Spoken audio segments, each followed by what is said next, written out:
You can use their rules to turn the tables and actually put pressure on them and even put claims in against the debt collectors instead of them giving you grief. How good would that be?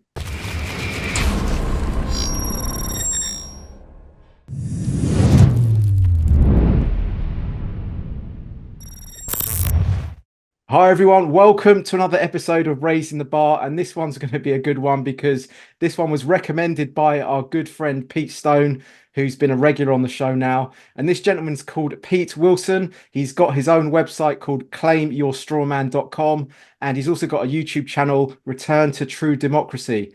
Peter, how are you doing, sir? I'm doing very, very well. Thank you very much. And thank you for inviting me along. It's a privilege to be here. Oh no, it's a privilege to have you on. And yeah, any friend of Pete is a friend of mine as far as I'm concerned.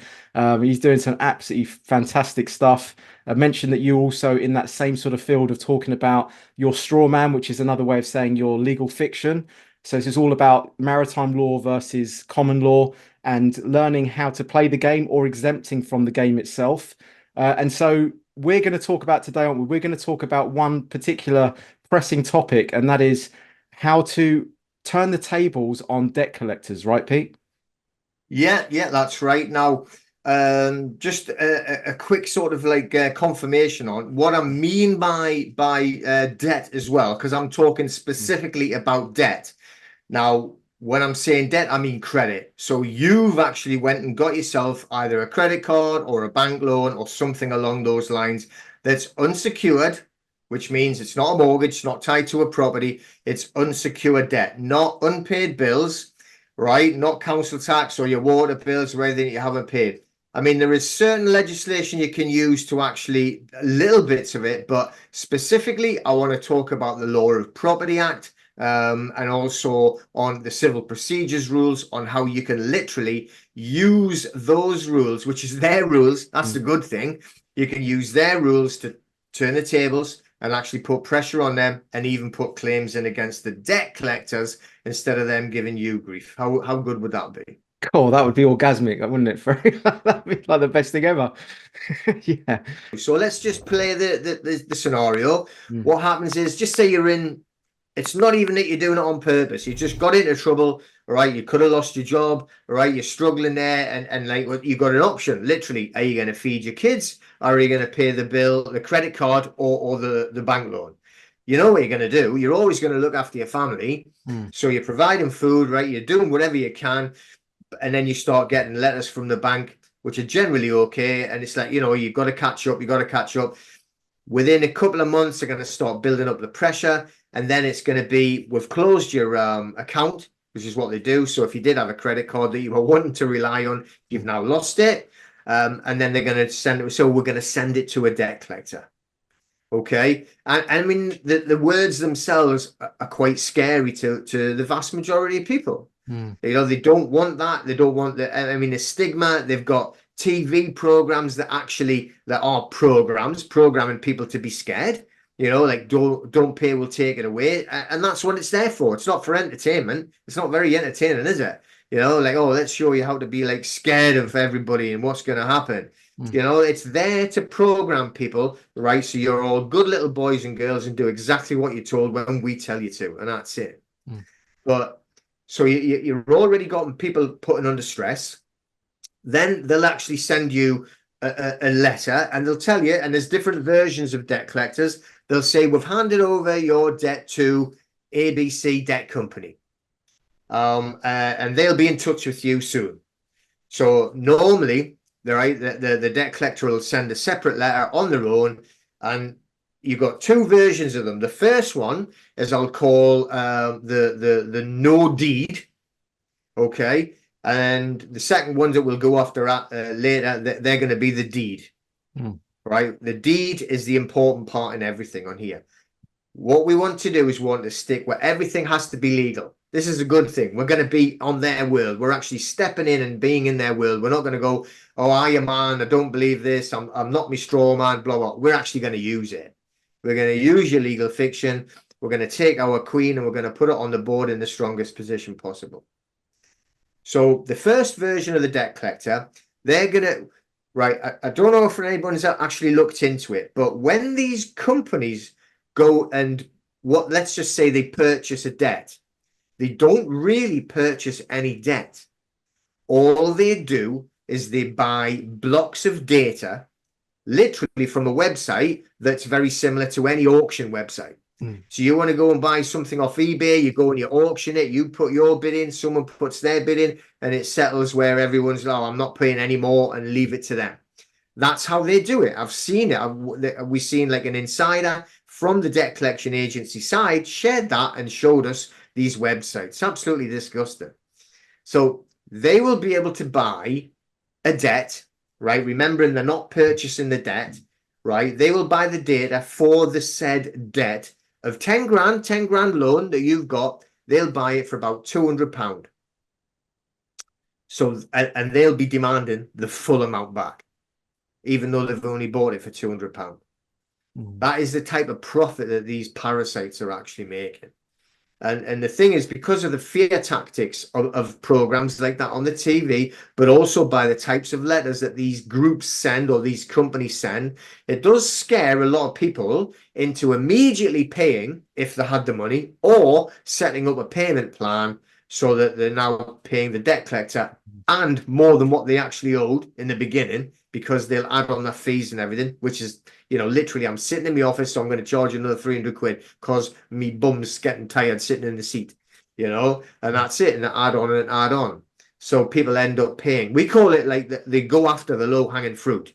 So what will happen is the bank, right, the credit card or bank loan, and they say, right, okay, we've got 3 months you haven't paid. After 3 months, their insurance policy kicks in. Okay, so now I know this is, again, it's a different story, but they never gave you any money in the first place.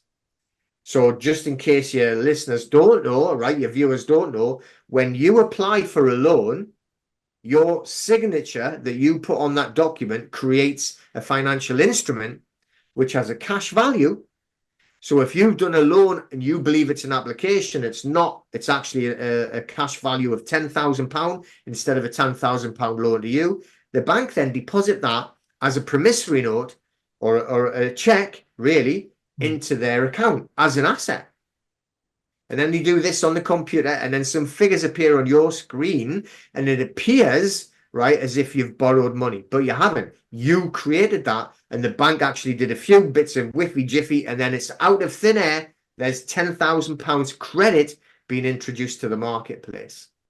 You have generated that money yourself through the, it's like a transaction, right? And that's owed to yourself, right? But there's a bait and switch where they take it. Is that correct? Literally. So, you know, if you think, right, I don't know if like everybody's done it, but if anyone's ever had a check, okay, and you write out a check to somebody, the first part you do is you're going to pay Fred Smith, and then you write it in words. It's called a sum certain, £200 only. And then in the box, you'll actually do it numerical, £200. And then you'll sign it and you'll date it. So imagine that check, okay? It's got a sum certain, which means it's written in words, the actual amount of pounds. It's got numerical pounds. It's got a date and a signature. That makes it a check. Okay, back in the day, let's just say like 16, 17, 1800s, they'd have called it a note instead of a check. And then, you know, later on in the 90s and everything, like 1900s, we got a checkbook, so you would write it out yourself. But it used to be called a note, and the gentleman would write a note out and give it to someone else, and I owe you £200. So once we got the checkbooks, it's the same thing. So imagine the checkbook. You're going to do this, what you see as an application form, but in reality, right, it's got a sum certain on, because it's got written, right, £10,000 only. Then it's written in numerical, £10,000 in the numbers. Then you've signed it. Then you've put a date on it. It's a check. It is a check. So the banks have got the license, right? We can't do it. The banks have got the license to then convert that into what we call a financial instrument. Then they deposit it into their own account, even though you created it. So that in reality, they've stolen it. If you did that, you're going to prison, right? But they can do it because they're a big bank. So they put it into their actual account as an asset. So now they've got 10 grand more than what they had yesterday, literally. And they don't even give it to you. They actually just do some numbers on a screen. right? And here's the real, well, it's not the worst part, but it's another bad part. Then they take that instrument because it is a financial, it's a security instrument.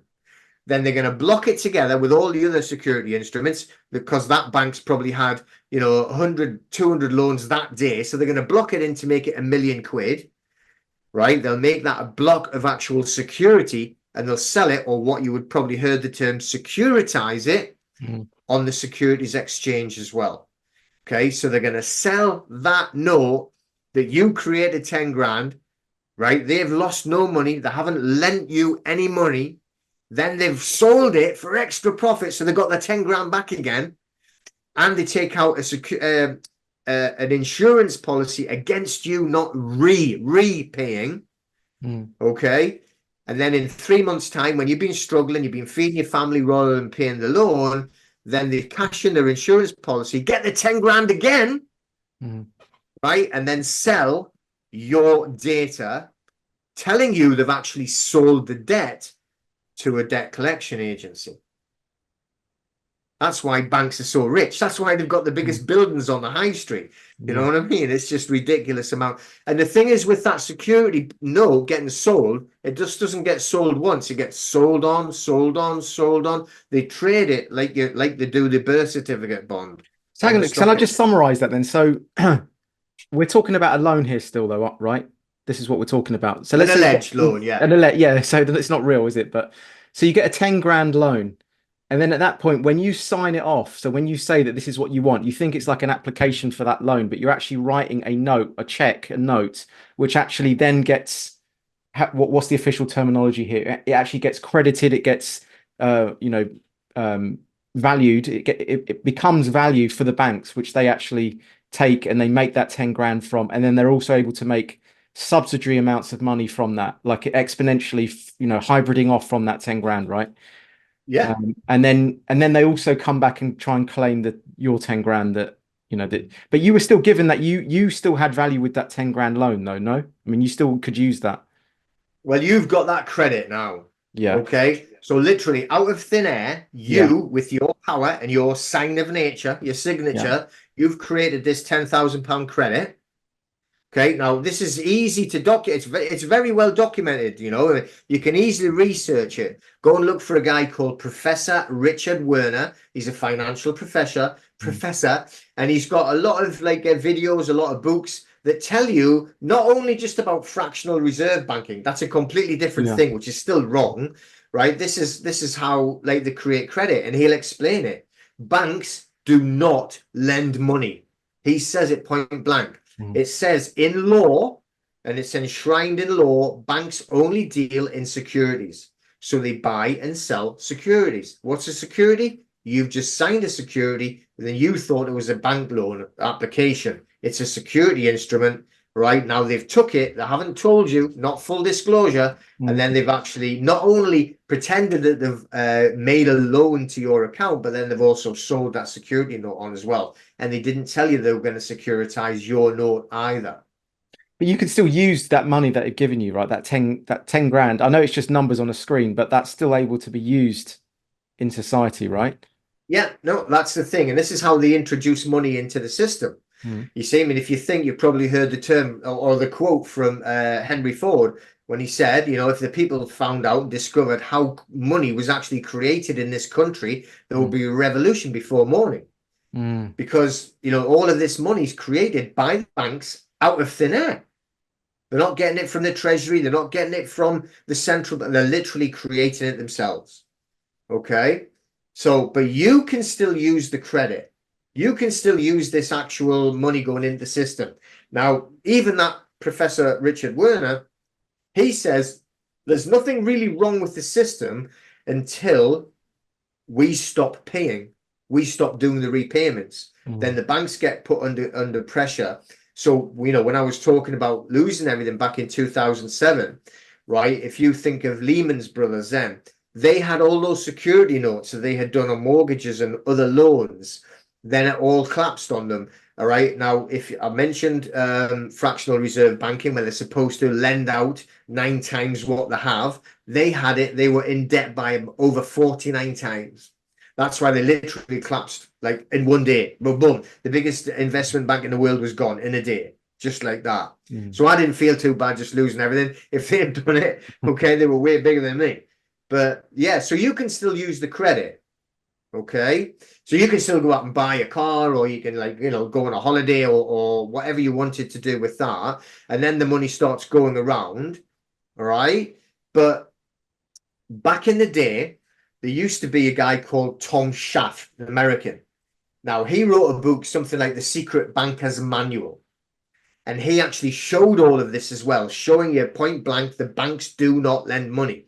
Therefore, if we did some accounting with them, okay, some auditing, then say, well, look, okay, I can't pay that back, but you prove me that you've gave me that money and show me through your accounts where it came from. And they can't. Yeah. Okay. So that's when they went flat. Well, boom, well, we can't take you to court. So they were actually losing a lot of their cream. You can't say they lost money because they didn't give you any, but they're losing the cream of their profits because they can't scrape it back off you because now they were proving, right, through audited accounts, forensically audited accounts, you didn't give me that money. You've got no proof of where it came from, apart from they're not going to admit, well, you created it, it's yours. Well, I want it back then, So what they've done is they started to do like dirty deals between the banks because they were losing their cream or their profits and the judiciary. And they said, right, now to hell with this. Now we know that you as your straw man or you as the living man, whatever way you want to put it, Iron Man or the straw man, you've benefited from that money. You have spent it, you've used it. Okay. So they stopped allowing them to use that forensic audit as a get out. Okay. So that kind of like flattened the actual marketplace if you wanted to try and use what we would call these audited account notices to actually stop paying the banks. So now we have to find better ways. So, I mean, we've got two different ways we can do it. If you're getting really desperate and you've got people who I can't cope, I can't do a letter, I can't get a response, I'm terrified of these red letters, and they do send red letters, and and if people are like that, then we've got someone we would call a legal Mackenzie friend. Okay, so I act as a Mackenzie friend, and I go into court with people and I sit and I advise. I'm not allowed to speak. I'm not allowed to, talk to any judges or anything like that, but I can whisper in his ear and have his paperwork ready for him and help in that way. But we've also got people who act as what we call a legal Mackenzie friend, who will do the paperwork and actually prepare it. And it's not getting rid of the debt. You will end up having to pay it, but they'll actually get rid of all the interest. They'll freeze the interest. They'll act as a third party, right, through a power of attorney. It's called a Mackenzie friend. And then they'll say, well, look, we're going to do a deal. Can't be paid. We're going to pay you X amount per month until we can actually get back on our feet, or my colleague can get back on his feet. And you'll end up paying anything, £1, £2, £3, £4, £5 a month, which is normally better than, like, 3, 4, 500 a month. But the loan is still live and it's still there. Okay, but it's a different way of doing it, and you got to admit, if we're doing it that way, then there are a lot of people who can't cope with trauma or with confrontation. And it is confrontation, really, even though it's just letters going backwards and forth, and the debt collectors get aggravated because they know they're losing. And if people can't cope with that, then the Mackenzie friend is probably an easier route for them, and it will take off all the pressure. Okay. Yeah. Okay. But if you want to beat the bailiffs, if you want to turn the tables on them, right? And I mean, they're not bailiffs, right? But it's a good term, isn't it? Beat the bailiffs.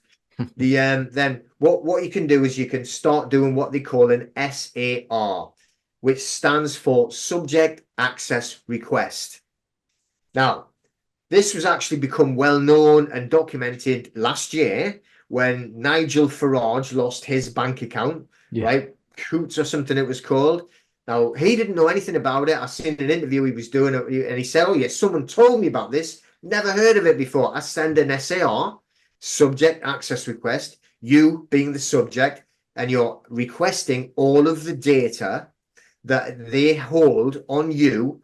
And if you know anything about the Nigel Farage case, They literally did give him every single bit of information, including them slagging him off on emails, all the Oh, texts when they wow. were saying he was a racist, right? Everything that they actually, it was defamation of character. So he had them over a barrel. Hmm. Now they are legally obligated to give you all the data that they hold on you. So anything they've got, on his case, it was good because all the memos between the officers, oh, I don't like it, Nigel Farage, he's racist, he's anti this, he's anti that, right? Well, they had to give him it all, Yeah. you know. So I know he's got a little bit more clout than we have, but we are still obligated, or they are still obligated to give us all of our data.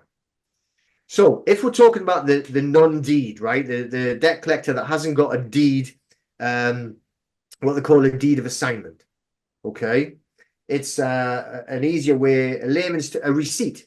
You haven't got a receipt of sale, so you're saying you bought it, but you got no receipt. Try taking your motorbike back, or even like Hmm. all of your Christmas presents back to the shop and saying I need to give you these back. I got given them. I don't want them. Take them back. All right, yeah, no problem. Where's your receipt? I haven't got one. Hmm. How do you think you're going to get on? Yeah, exactly. Right? So the debt collectors think they can do that though. They can think that they can say to you, I've bought this debt, I now own it, you have to pay me, and you say, yeah, no problem, prove it, show me the receipt. Well, I haven't got one, but you've got to take my word for it because I'm an honest guy. And that's literally the way they act. Don't they have documents though, like showing that they've that you own because the person knows that they are in debt. They've got documents saying it's being passed over to them. Is that not a form of receipt? Well, it could be if they did it correctly. Right. Okay. So this is where you have to know a little bit about the system. Now, if they're talking about they haven't got a deed, by the way. So the first set of debt collectors, right, what they'll do is they'll say, no, I'm just an agent. I'm just working on behalf of Hmm. Barclays Bank. Okay. And they go, oh, okay. So what I do with them, as soon as they've admitted that they're an agent, what I do is I send them a cease and desist notice. Hmm. Okay. So the first thing I'm going to do, as soon as I get the debt collector's letter, you're going to send them the SER, subject access request. And what I'll do is I'll give you one, a sample of one, and it's saying, well, give me all the data that you actually hold on me, including now, what you have to do is say the deed of assignment, and they have to give you it under the Law of Property Act 1989, miscellaneous provisions. They have to give you that. They'll say they don't, but they do. And also under the Law of Property Act 1925, Section 136, they have to give you that documentation. And you can ask other things, but don't get carried away. I've seen too many people asking about 200 questions. Generally, they don't want to reply to you anyway. They're definitely not going to reply to dozens and dozens of questions. So you ask them, you send them the SCR. If they haven't got a deed of assignment, they quite quickly reply. Usually they quite quickly reply, and they'll just say, oh, no, we don't need a deed of assignment. We're just the agent. I'm actually acting on behalf of blah, blah bank. So then what they've done is, and I send a cease and desist, and I actually say it in this manner. Thank you for your confession that you are nothing but a third-party interloper. You have no contract with us. You have no deed of assignment. You have no chose in action. A chose in action means something that you can enforce in a court of law. Okay? So you just use that terminology. So they haven't got anything that they can enforce in a court of law. They haven't got a contract with you. They've got nothing that you sign. They've got no documentation. What they'll have done, they'll have bought that 10 grand loan for about £100 instead of the £200, knowing that they don't want the deed of assignment. They're just going to, and they will get a lot of low hanging fruit will still pay. Just Okay. pause for a sec. Just so that deed of assignment, they don't have that, and that's if they did have a deed of assignment, that would mean that you gave informed consent for them to be part of the contract right at the start. Is that correct? Well, that's what they would say, but I can prove otherwise as well. But that's the crux of the matter, though, isn't it? But the crux of the matter is the deed of assignment. We're saying the point here is we're saying that this third party interloper, this third party agent, he was not involved in the original contractual agreement when you got the loan. you know. Mhm. And so that's what we're throwing back at them. We're saying you were not involved at the start when I signed this note, you know, in this application for the loan. Therefore, you cannot be part of this. So is that, am I on the right track here? Is that Yeah, yeah. yeah. So, I mean, you are allowed what is called privity of contract, which means that no third party can come and enforce a clause in a contract that weren't party to the contract in the beginning, what you've just said. Yeah, okay. Okay. Now, what they'll do is they'll say, oh, but it actually states in there a little clause saying third parties can be informed if you haven't paid or Right. don't repay. But if you look at the actual statute, what it talks about that clause, it has to be named in the contract who you're going to give it to. So it can't just say, oh, Mm, somebody, I'll try and find somebody. No, it has to be named specifically in the contract. wow. Yeah, and of So all course they're they're going to not going to say do though, that, are they? They're not going to name the actual organization because it could change because they'll just pick whoever they want, right? That's the thing. because they put it up for bidding.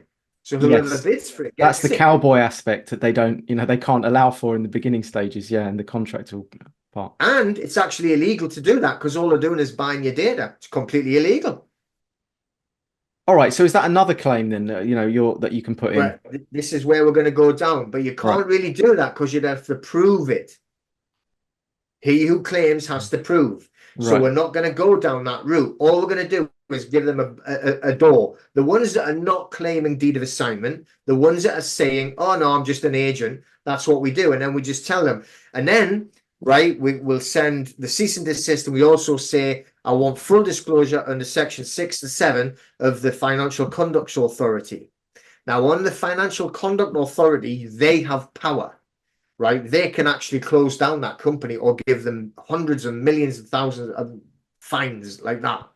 A lot of money. Usually it'll start off small, 50 grand, going up to 100 grand and then on. So they'll know they don't want to get into trouble with the FCA because if they pull their license, they've lost their business. Right. So number 6 and 7, right? What that is, it's actually full disclosure of everything. And they haven't got anything that they can disclose because they've got no contract with you. They haven't got anything with you. They've got nothing. They haven't got a leg to stand on. So generally, if they find somebody who can give them that kind of information back, then maybe write a couple of letters and then they'll disappear. And they'll send another letter saying, oh, well, we're sending it back or handing it back to, the bank, and they're easily shut down if they have no deed of assignment. So, I mean, what's stopping everyone from doing this? Well, a lot of people don't know this. Yeah. A lot of people panic because they get a big red letter saying we're going to come and kick your door in. Well, Mm, they don't really say that, but it's mm, basically, we will continue legal action. Everyone sees legal action and they go, oh my God, I'm going to mm. court. Oh, everyone's going to know. My neighbors will know. There's going to be banging on the door. That's what they see. That's what, and they've got it in like, don't pay, we'll take it away. They've been showing it on television. So a lot of people panic and I'll just pay or I'll make an arrangement to pay. But they don't know. And like I said, if you don't know your rights, you haven't got any rights. You need to know them and be able to stand on them. So effectively, there's no reason why everyone, if they were equipped with this information, should not do it, from what you're saying. Exactly. Right, Yeah. okay, yeah, that's what we're Yeah. saying. You might only need a white belt knowledge to be able to do this, but at the same time, they're coming at you with like decades worth of black belt, third dan knowledge, and you are going in as a plucky kind of slightly naive white belt, but we're saying that that's still enough to know what you're doing, right? But it's very Yeah. intimidating for people to know they're going up against this, banking titan, this gargantuan, this financial system and legal system.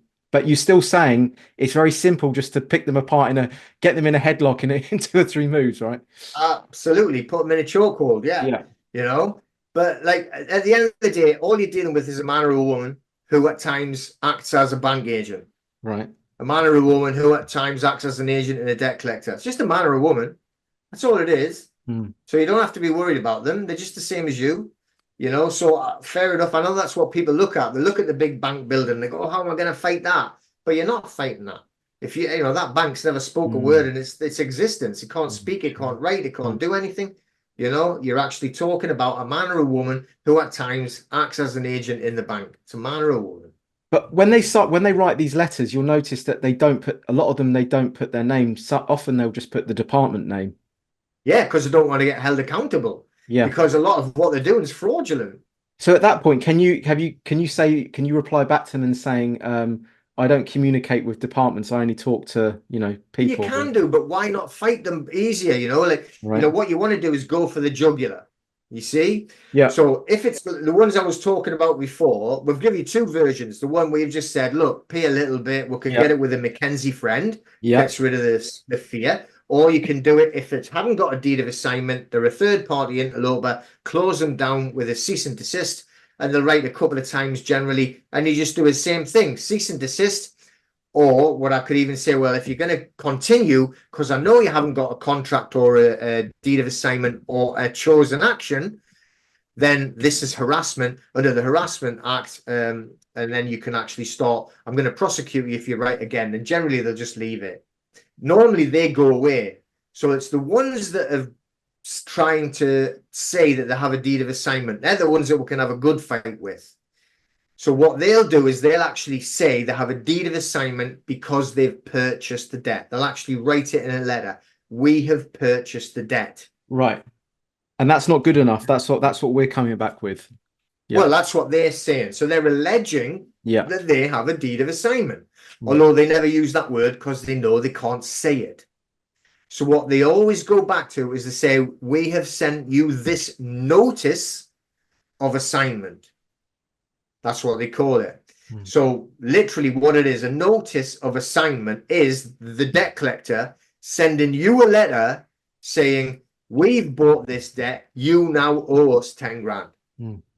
Okay. But that's just like me writing you a letter, right? And saying, right, John, right, Fred over there, right, I bought the debt off him. Now you've got to give me the 10 grand. And you saying, all right, okay, no problem. Prove it. Show us the receipt. I go, no, I'm not showing you nothing. Give me the money or I'm going to kick your door in. That's literally it.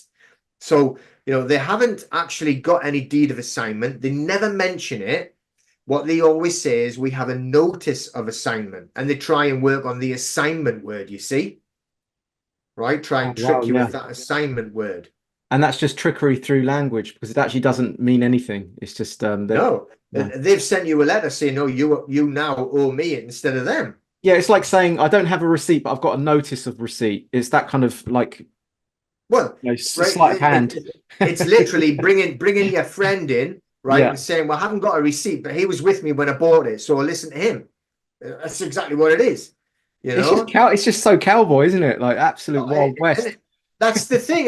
It is. It is. It's just like they hope, right, that most people don't know what the rights are, don't know what they're doing, panic because you Yeah. get these horrible letters from debt collectors. They've seen the TV programs.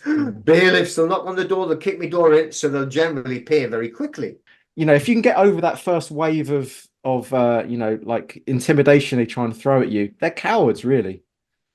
Oh, 100%.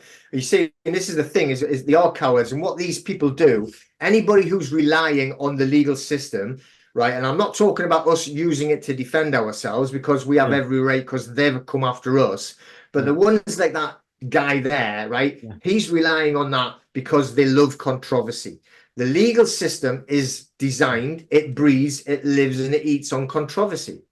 Whereas, like the likes of Pete Stone, when the work he does in the work I show people on how to live as a man in the private, okay, you actually act as a man or a woman in the private, and it's removing all controversy. Don't argue, don't go out, don't get into like legal constraints or legal contracts and then end up in trouble, but remove all of the controversy from your life. Mm. And live in the private and live like well, a lot of people say what's with common law, but I say no, it's not. It's with common decency and common sense. Mm. Mm. And if everyone was living with common decency and common sense and being decent to each other, you wouldn't really have much crime whatsoever. And I mean crime, not bloody offences, you know.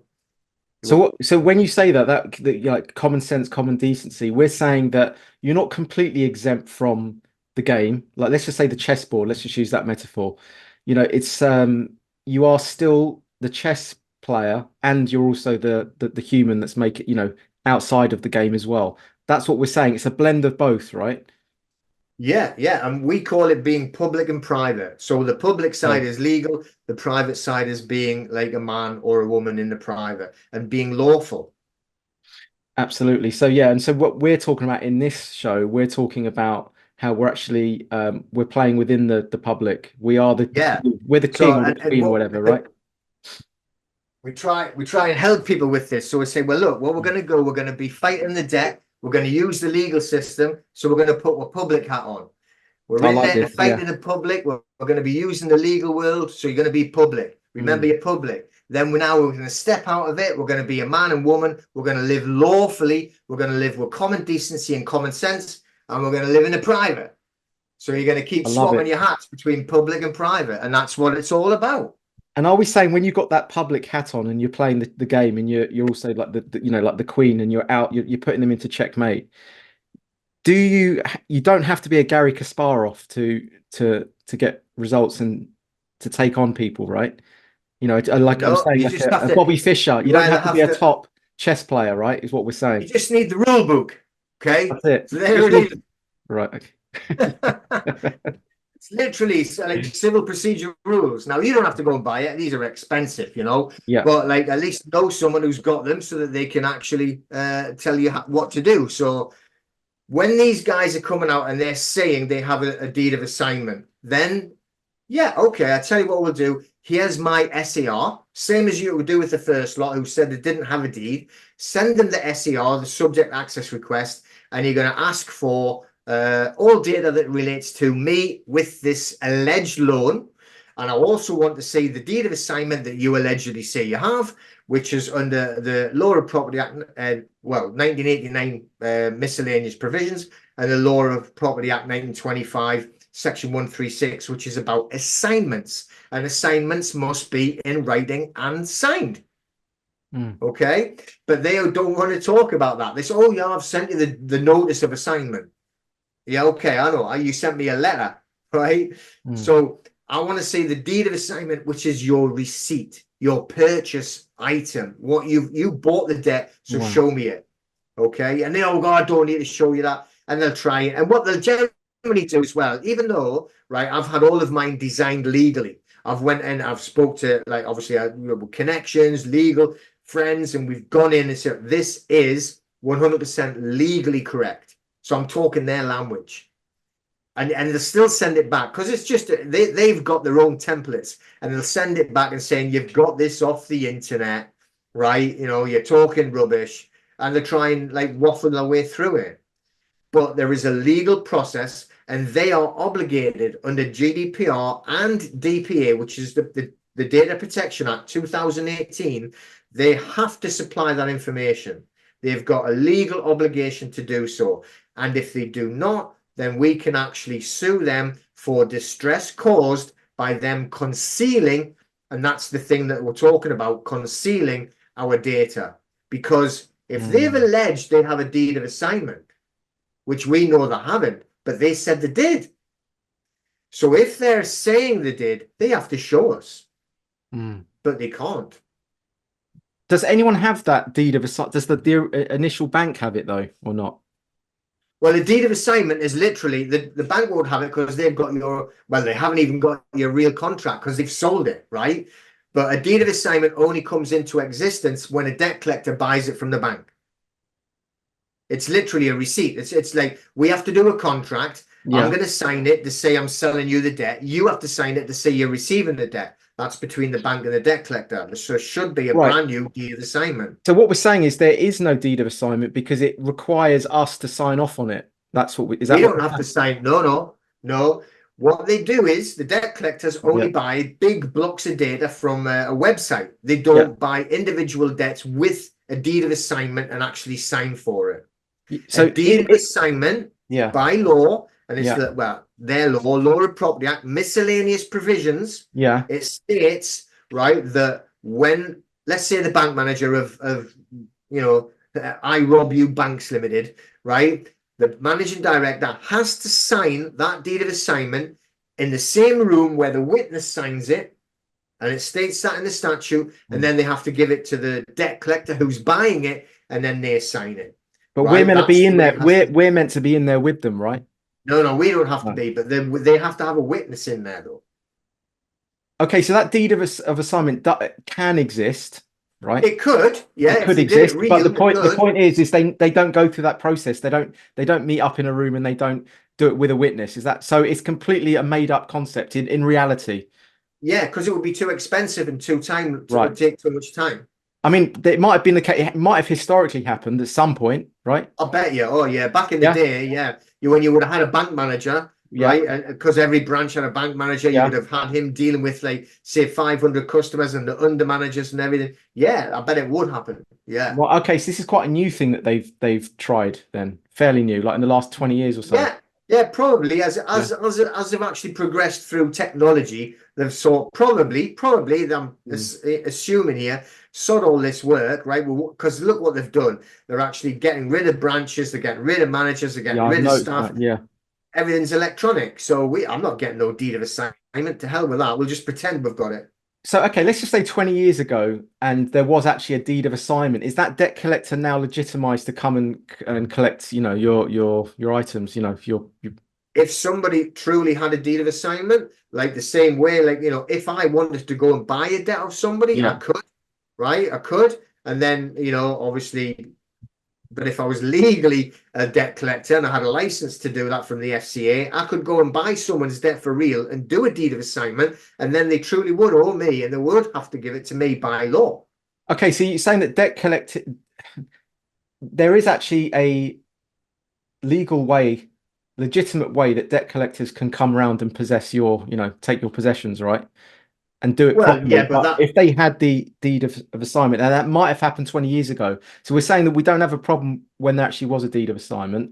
Is that what we're saying Well, here? exactly. If there was Yeah. a deed of assignment, right? But Yeah. then obviously, then if you're saying come round and take your stuff, you'd have had to gone through a lot of, Yeah. like going into court and getting a high court order Yeah. and then it get, I mean, that's like way down the line. We're literally talking about a debt collector just writing letters to you. They'll never, I mean, there's one or two will send people to knock on the door, but they're not allowed to enter the home. They're not allowed to do anything. A debt collector can't take anything from you. They've got Mm. to actually make an agreement. You have to sign stuff, but they're not going to come and take your goods or anything like that. They can't do anything like that. Or even before, even sort of, when it was all more above board and they had the agreement, the assignment, Yeah. sorry, when they had this, they still The couldn't. ones that walking around, you know what I mean, like from the underworld and they've got a Yeah. baseball bat in the back of the Yeah. car. Yeah. I mean, they can do what Yeah. they like, but Well, I know. the Yeah. ones But, that are like from the high street, they can't do anything like that. yeah, They'd but have to what? go and get a county court judgment. Then from a Yeah. county court judgment, presuming you lost, then it Yeah. would have to go to a high court. They would have Yeah. to get a high court writ, and then it would have to get authority from a high court enforcement officer Yeah. who would then have the high court writ and ID. They have proper power, and they could actually come and request to Yeah. come into your home. Okay, that's what I'm saying. I know it's a long process, but there was a time that if you did have that deed of assignment, then they could legitimately come into your house and they could recover the debt, right? That's what we're saying. Yeah, But yeah, it's a long process. But we're saying now that that's all out the window and they don't have that deed of assignment. They're just cowboys. They're tricking you. They're just coming around without the receipt. They're using a bait and switch, like a linguistic sleight of hand trick by saying we've got a notice of assignment, not the true deed of assignment, which is the true receipt. They're blagging it, and then they're using that to kind of make huge amounts of profit from the yeah. debt they bought, which is actually just like you say, data on a screen. That It is just they're data. buying data, right? And Yeah, making a huge markup on it. exactly, Right. Okay. exactly. I'm with you now. Yeah. This is So, absolute cowboy stuff. Absolute Wild really though, West. but a live case that we've actually just done. So, this is not just theory. A live case that Yeah. we've just done, and it was with a debt collection group. It's a bad debt collection group, like very, very horrible, Mm. right? And they are so like a dog with a bone. They're not going to let it go. And now we've done all of this is where we bring in our book here saying what we did is we actually filed a defense. Okay. Yeah. And on the defense, we said, yeah, okay, no problem. We're going to go to court. We want you through here. And what we do is we'll go into the civil procedures. So on civil procedures, what we do is we're going to use CPR, Civil Procedure Rules 31.6. And it states here that you have to disclose all of the documents that you were relying on for your case. So 31.6, and we make an application to the court in our defense. right? So this is why people shouldn't be scared Mm. of putting their defense to court. If these debt collectors are saying, yeah, we're going to take you to court, we're going to get the deed of assignment, champion, no problem. But Mm. under this, I'm going to file my defense, and inside the defense to the judge, and you can write, you'll find out the name of the judge you're having, and you can write directly to them. As long as you do it before the case, right? Because if you start the case and you haven't asked for this, you're never allowed to ask for it, by the way. Mm. And a lot of people don't know this. So they go there and then they say, oh, well, show me this. Well, have you asked for the deed? Have you filled in the form? No. Well, you've lost. So you need to file all this before you go to court. And that's what I'm saying. We've just done this, and that group, right? That debt collecting group with his 3 letters, right? People can find out what it is, right? It's an ABC thing, 3 letters group. And we were like, get in, come on, this is going to be one for us. Right up until the very day, they didn't, because they're taking you to court, they have to pay the court fee. Okay. So whatever they pay, I mean, if we're doing it, I think it's 265, something around there. You pay that. They didn't pay it, and they didn't turn up. It was all booked and everything because they haven't got a deed of assignment. Now, we've filed a defense. We've used the correct procedures. We've wrote to the judge and we've said we need this under Civil Procedure Rules 31.6, full disclosure of this deed of assignment, redacted if necessary. So if there's anyone else's name that can cross it off, right, where they haven't got one. I've actually seen one that they try and use. And this is from another case. And unfortunately, you know, the guy wouldn't do it with me. He was scared, and he actually did end up paying them. But they gave the deed of assignment. It was blank. Well, this is our deed of assignment. And this one, I think it was from Barclays Bank. And they say, Barclays Bank, blah, blah, blah. There was nobody's names on it, right? And the date of the deed of assignment was 2 years before this guy's debt. You know, it was ridiculous. Oh my God.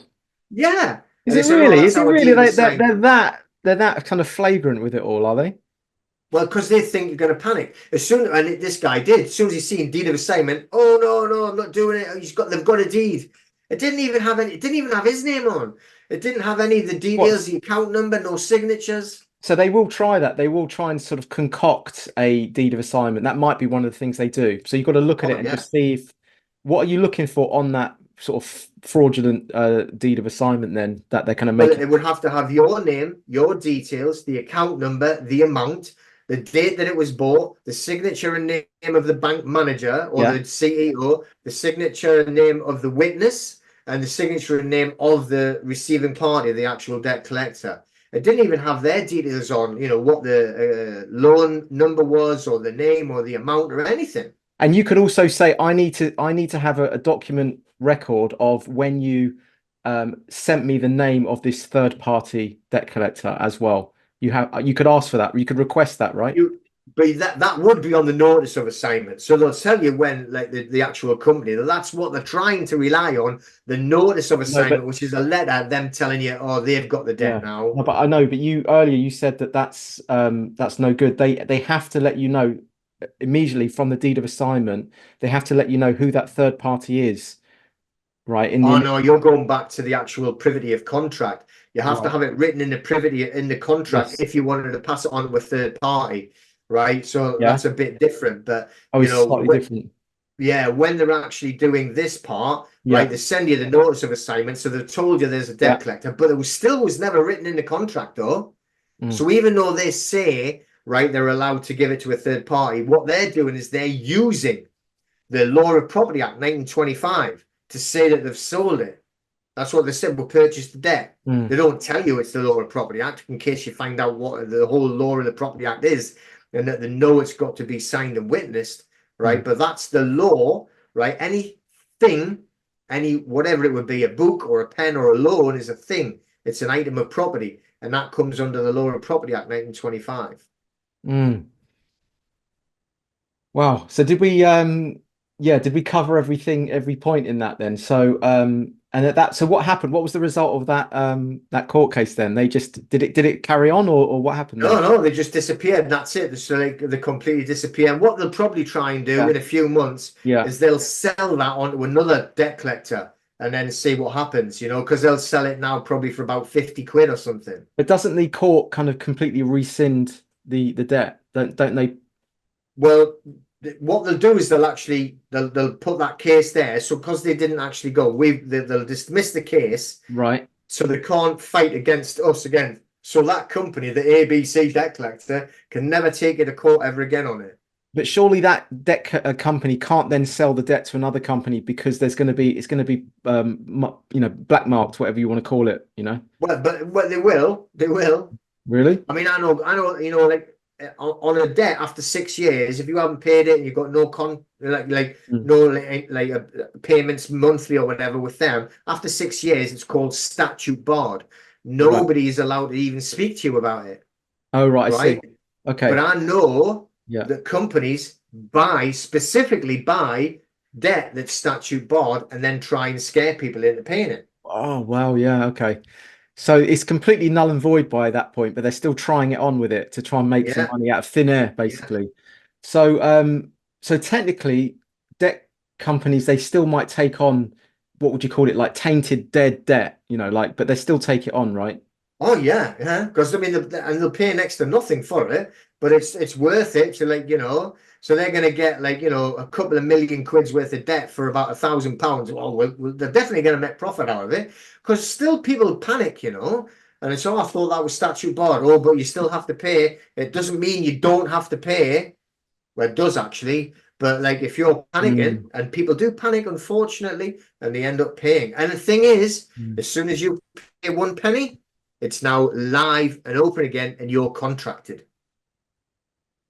I mean, what's to stop them then just sending um, notices of debt to anyone and just completely making it up and just writing whatever they want on it then? Why are they even slightly playing the game? Well, they have to. I mean, the thing is, if they did that and they went that far off, okay, Mm. then they would lose their license under the FCA, and they'd probably end up going to prison. I mean, it's like you're going into fraud, then, aren't you? Well, it is Yeah. fraud anyway, though. What they're doing is complete, is Well, is it or overtly isn't it? I fraudulent. mean, it's like, is it fiction or fraud? I mean, that's a very grey area. And remember, whoever makes a claim must prove it, so they must be accused of fraud. So, the easiest way for us to do it, and then Yeah. what we do is say, well, I tell you, we're going to send the SAR. We're going to ask them for the deed of assignment and the data. Now they'll send it back and saying, we don't need to give you that. It's blah, blah, blah. So by law, and it's not law, but like Yeah. they call it that, you've got to give them 30 days to supply all the information. Mm. So after 30 days, you send a second notice saying you haven't fully complied with GDPR and DPA. Now I have my rights that you should be fully compliant. I'm going to give you 7 days, and then I'm going to file a complaint with the ICO, Information Commissioner's Office. Mm. So after 7 days, they usually never reply again. You must file a complaint. I'm not saying that the ICO will do anything, Mm. but you want your paper trail of evidence, you see? So you filed the first SER, they haven't obligated it, they haven't given it the full disclosure. You've sent a second one, and you've sent it by first class signed for post. It's been signed for, so you've got all the proof you've done it. You've Yeah. kept all the copies of what you've sent them. You've kept all the copies of what they've replied. Then you've sent your complaint to the ICO and said they haven't been fully compliant. They've alleged they have a deed of assignment. They've refused to give me it.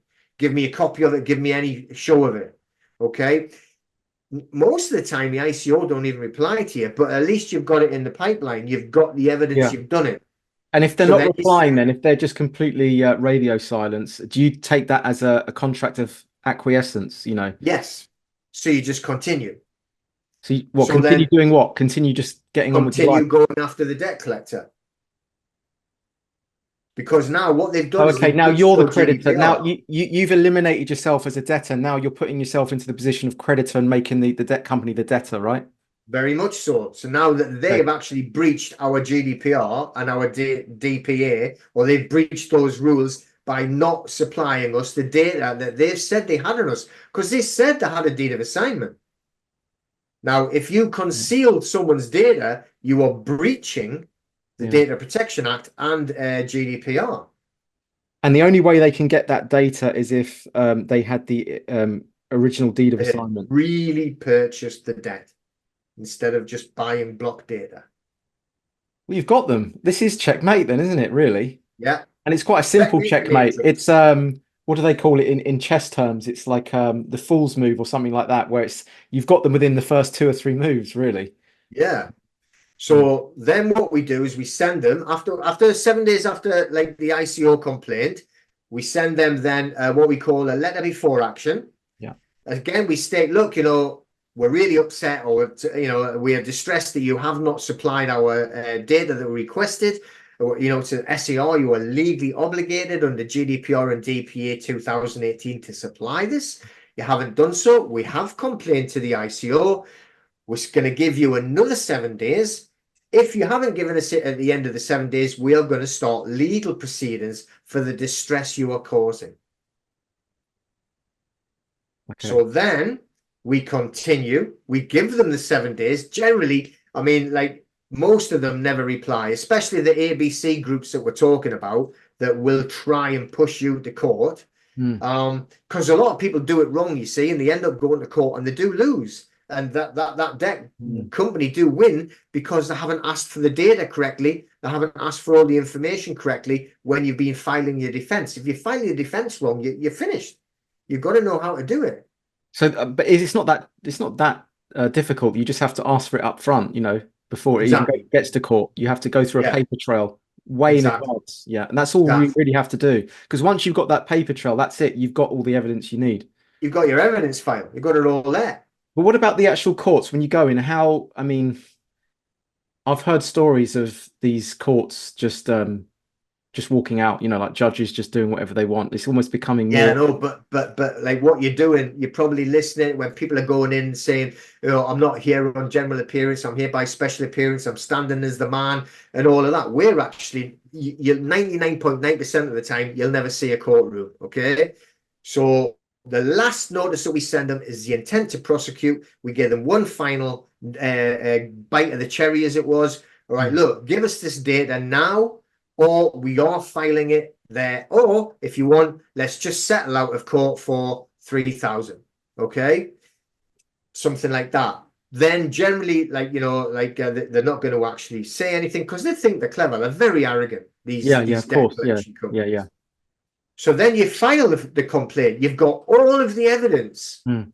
You've got it. By Royal Mail. You've got it when it was sent, when it was signed for, what reply, if any. You've got your ICO complaint, and it's all done there. Now, all you're doing is you're putting in distress, right? Because they've breached your data on GDPR and DPA 2018, and you want compensation for breaching that data.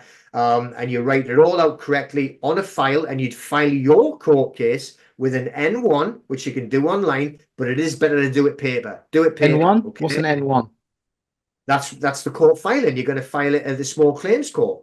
Oh, you take them to a small claims court. Yeah, Can you do that for harassment though? Can you? but you don't want harassment. You want breach of GDPR because Okay. when Yeah. we're not going to argue the debt, we're not going to Yeah. argue the law, we're not going to argue the venue, we're not going to argue the circumstances of the Mm. debt. We're only worried about you breached my GDPR. So imagine this though. So now if you put that in for GDPR, which they have breached it, and a lot of people that we know have got that money, like roughly Yeah. 5 grand is the sweet spot that the courts have gone, yeah, okay. Right. So once they've just been got a county court judgment against them, Mm. the debt collection agency for 5 grand, right? And if they try and write to you again, you're going to do it again. And Oh they're going to wow! write What a to you separate again. court, a small claims court. Another one because they've done it again. They breached your GDPR again. So they're not going to write again, are they? And you're 5 grand in the clear. Oh, that's genius. Yeah, because just them contacting you is the breach of GDPR. That's it. So you're not arguing the case about the debt. Do you owe the money? Well, we're not arguing that. Is it a fact that they've actually sold the debt? Well, they say so. So we're not arguing with that. Just prove it by showing us the deed of assignment. Your receipt for buying the debt. Show me it then. No problem. I mean, technically, everyone can do that. Then they can take these debt companies to a small claims court just on the GDPR, separate to what happens with the debt side of it. Yeah, don't worry about the debt side of it. So now, like the Right. bank's obviously finished because they've Yeah. sold the debt to this debt collector. The debt collector now, you've actually got them in a court position. Hmm. So they're not going to stop, they're not going to continue. Now, remember, it's a small claims court. So you've filled a form in, you've sent it in, right? What will Yeah. happen is that's going to go into an office, not a court, that generally they're not going to respond. The debt collectors, most of the time, do not respond. If they do respond, or even if they're taking you to court, which we've just done this case with a colleague of mine Mm, there, mm, and they didn't even turn up. They don't turn up because they know they've lost, right? mm. They might bluff their way right till the very last second, and then they don't turn up. You win the case, right? Because by default, Yeah. and then if it is you that's put the claim in, you're getting your claim there. There's your 5,000, and then what you do is you pay a small fee, which I think about now, I think it might be £65, which Mm, moves it up to the High Court. Once it goes to the High Court, it's a small fee if it's a 5 grand county court judgment. Move it up to the High Court for the 65 or whatever it is fee. You get a High Court writ. mm. Now, with the High Court writ, you can have that passed to a High Court enforcement officer, which is what a bailiff is really, but it's called a High Court enforcement officer. They've got power. Now, Mm. here's the thing as well. This is a commercial venture. This is a debt collector with a commercial office. It's not a home. So they don't have to knock and they don't have to request. If you've got an office, they can walk straight into your office, close that office down, and not leave until they get that 5 grand. Wow. Yeah. And at that point, are we saying there's a high court case where they're invited to turn up at this point? What? No, no, you just get the High Court writ. Once you've got the county court Oh, I judgment, see. Okay. So you they just don't turn pay up the to the small, fee. yeah, they don't turn up to the small claims court. And at that point, surely that you use that as evidence, right? As well. You say they Well, you've didn't got your turn up. judgment. The, Yeah. the judge has passed it. The Yeah. judge has made his decision. You've That's won. breaking a law, is it not? To not turn up to court, is that not breaking a law? No, I don't think so. It's not criminal. It's civil. It's a Civil. civil, Yeah. Okay. yeah, Yeah. Okay. civil So, matter. all right. So then you can use that civil breach, whatever the terminology is, but then you use that to then take that to the High Court, and then it just adds to the ammunition for them to go in and reclaim your fee. And Yeah, can you set your own fee as well? Can you say this is what I want? but well, you can, but remember the judge has to stamp it. Yeah. So the judge is going to make a judgment on it, a Yeah. decision on it. So when you go to this small claims court, it's still a judge, Yeah. right? So he'll go, if you're going, oh, I want 100 grand, they're going, well, that's not distress. They're going to say 5 grand. Generally, we find 5 grand. Well, okay, yeah, all right. Let's stamp 5 grand. There you go, 5 grand. Yeah. And you've got your order, making the camera jump. And then with Yeah. that, you can pay your fee to go up to the High Court and you'll get a High Court writ. Yeah, and so you have to be reasonable with what you're asking for, for damages, whatever. Yeah, Yeah. exactly. I mean, is it Yeah. Okay. worth 5 grand for your distress to go? Well, okay, maybe four, maybe five. All right, it's going to be in the ballpark. You can't be silly with it. Mm. So it's got to be what you would expect them to grant you for the distress they've caused and the time and the work that you've put into having to defend yourself or having to chase this debt collector that's been lying to you. And then after that, but you can't say that, of course, because you Mm. never ever make a claim that you can't prove. All you're doing is you're Yeah. making the claim that they've actually breached your GDPR and you can prove that. Is this the same in America and other countries in Europe? Like, is it exactly the same process, do you think, or is it on a different sort of legal structure? Well, Europe have got GDPR, so you can do exactly the same in Europe. The United States have got even stronger data protection laws than we have. Right. And as soon as you actually write, in America, they've got different legislation. All you have to do in the States is write to the debt collector and say, do not speak to me, cease and desist, you're finished now. If they Mm. write to you, then you can do them for harassment. Then, I mean, you're talking about like in the United States, it's going to be a couple of 100 grand, Yeah, because yeah, like someone gets a bad cup of tea, it's like I'm suing your ass $1 million. Yeah, yeah. Oh, it's brilliant. Is it okay with you, just to summary, can we just give like the bullet point list of just like the checkpoint list, just quickly, just going from top to bottom? All right, so yeah, you get the debt collector's letter. What's step one? Reply to it as soon as you can with an SAR. Doesn't matter if they've got the deed or not. Reply to it. Never ever. These people that say just put return to sender, not here, or don't. Read everything, right? Get it, open it, read it, react to it. Send off within 72 hours, send off your SAR and you're wanting this information. All you need to do is to be laser focused. What you've done is you've breached my GDPR and I'm going to prosecute you for the breach of GDPR. They know that's their Achilles heel, and they know that they'll either run away, right? Or if they're silly enough because they think that you haven't got enough balls to see it all the way through, they'll try and bluff you. But that is what you do. Concentrate on it. Don't go wandering off on like fraud act, harassment act. Go in for the kill. Stick on one thing. Don't try and add in other elements to it, other claims. Just stick on that one thing and nail that one thing. So then we're going to send them the second SER saying, oh, by the way, we're very upset that you haven't fulfilled your legal obligations. We're going to give you another 7 days to do it, or we're going to report this to the ICO, and you must report it to the ICO for your paperwork trail. Yeah. All right. So then you report it to the ICO. Most of the time, we actually have got it back saying, yes, from the ICO, we agree they've breached the GDPR. Oh, right. They do. They do say that. Oh, yeah. Yeah. We've got loads. But they're not corrupt then. The ICO aren't. No, they're just very, very, very, like, probably overworked and lazy. Right. So, if they're ignoring you, which they've probably got a backlog of them.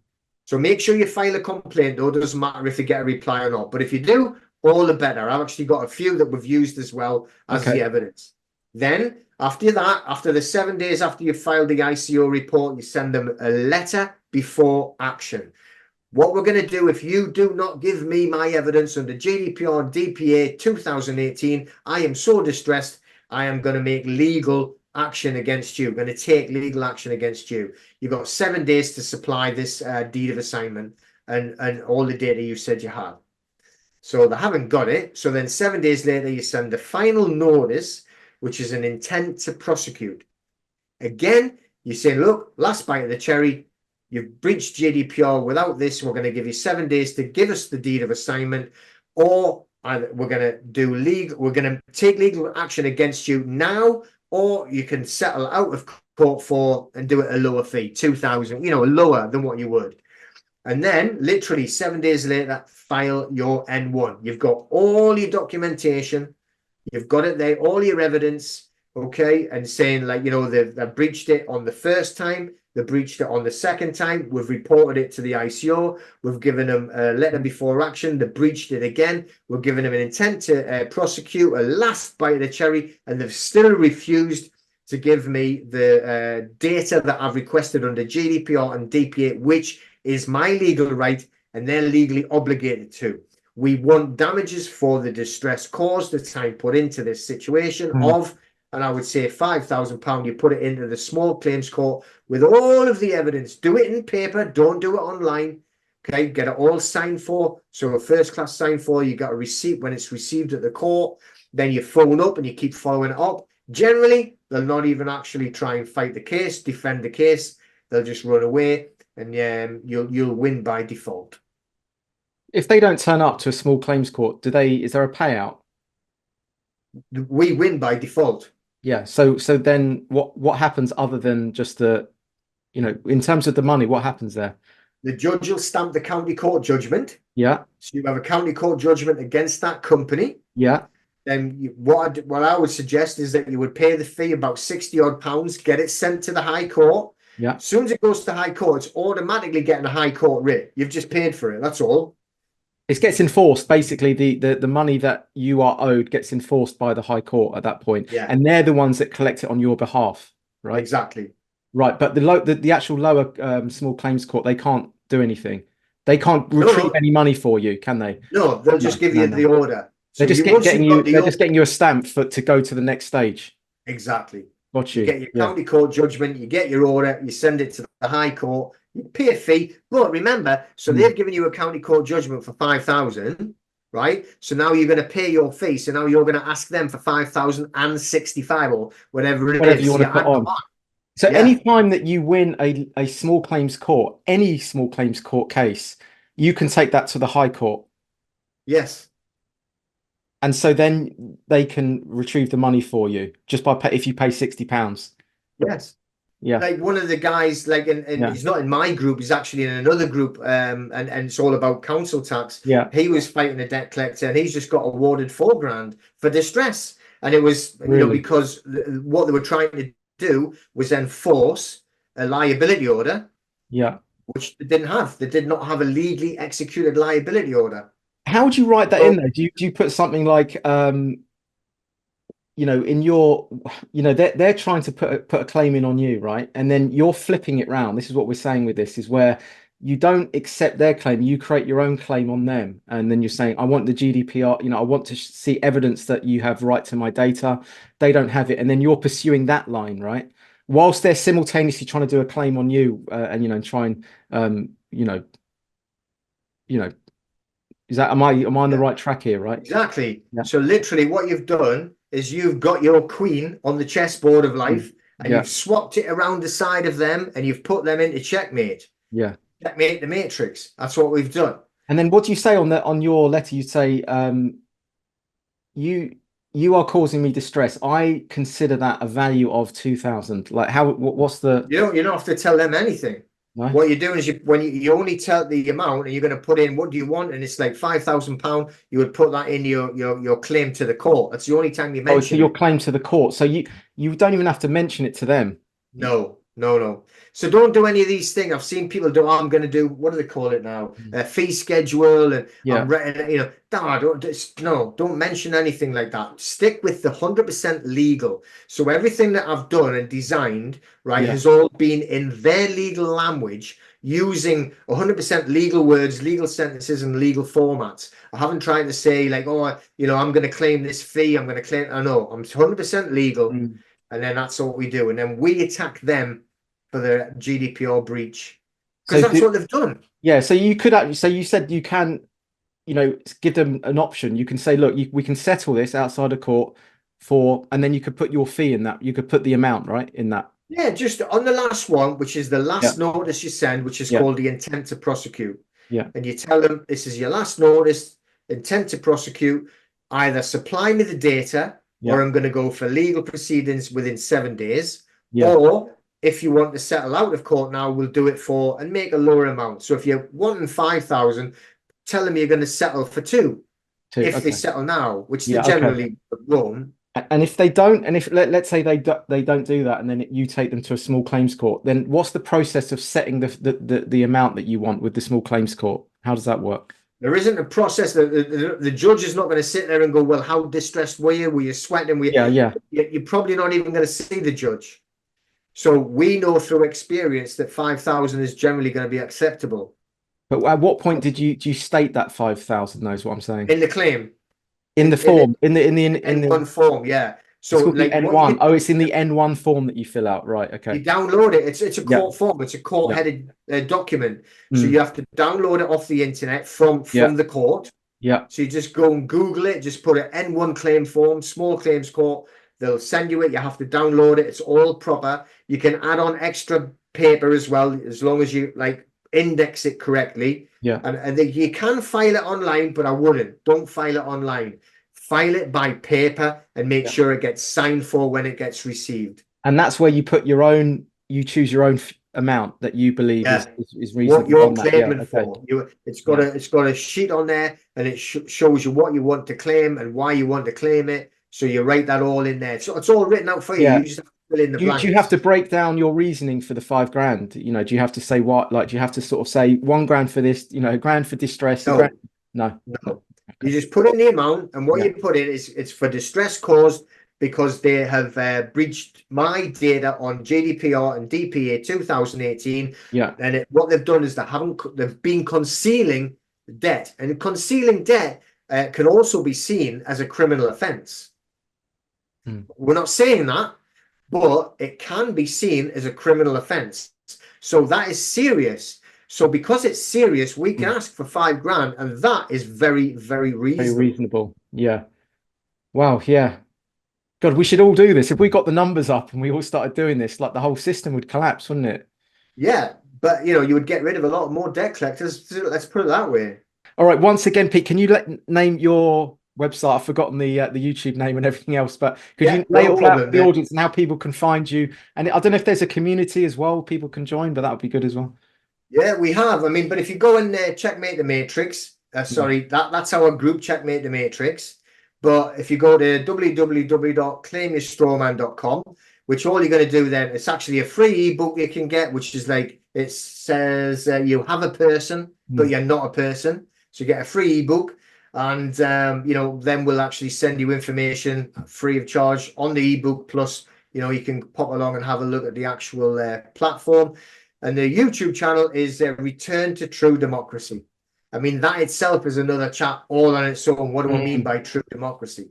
Yeah. And I'd love to at some point we can maybe get into a different subject and do a deep dive on, some other aspects of it. But, I like the fact that we decided just to go deep into one thing because I think that's important. And then we'll knock that off and then we'll move into other things, as we go along, because I think we all need to, once we all start learning about this, there's going to be a tipping point. There's going to be a point of critical mass whereby the numbers get up, and then we'll be able to have the say, not be frightened anymore. Yeah, well, I mean, if that many people were actually putting into the small claims court because they are breaching the GDPR, Yeah. right? They're either going to go out of business or behave themselves and start doing it properly. It's powerful stuff, man. It's really powerful. I feel like when I did the marches, the anti-lockdown marches, and they were playing the A-Team music. That's what I feel. And there was thousands of us on the street. I love that, bringing the power back to the people. I love it. Really, really good That's stuff. exactly what it is, isn't it? Bring the power back. Tell the people the rights, know what the rights they have, because we all have very powerful rights, Mm. but they've been hidden and they've been purposely put down so you don't know what they are.